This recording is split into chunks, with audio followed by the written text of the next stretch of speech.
राजधानी recording studio Belwatia.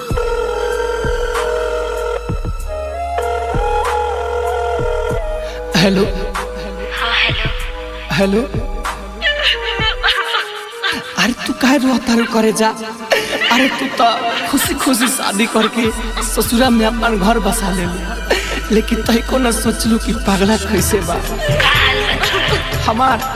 अरे हमार हाल का पूछा, हमार हाल अपना सखी से पूछ ली हो।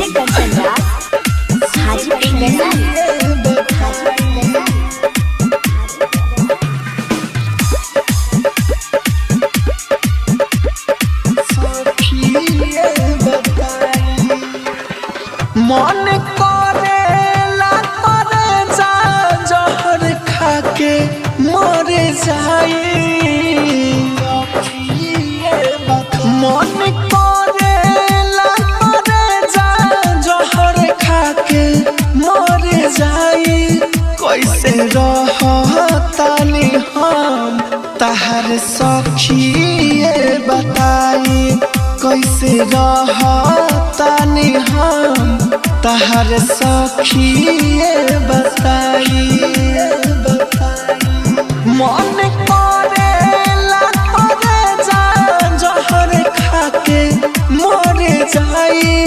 कैसे रहतानी हम तहर सखिए बताई, कैसे रहतानी हम तहर सखिए बताई।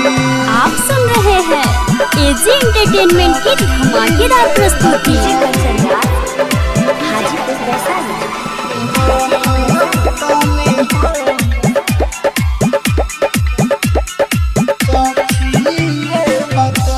प्यारे के हमारा जान कोइलू न पूरा, बिचवे में साथ छोड़लू कोई के अधूरा।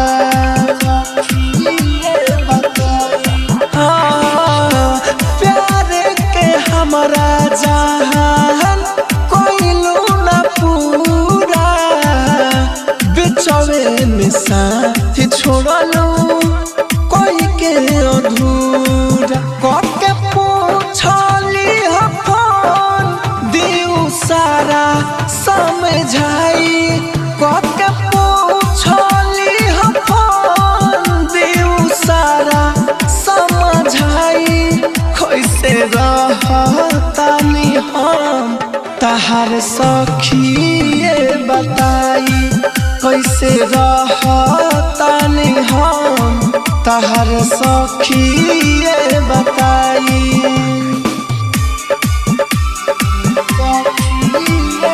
डीजे कंचन राज, हाजीपुर वैशाली।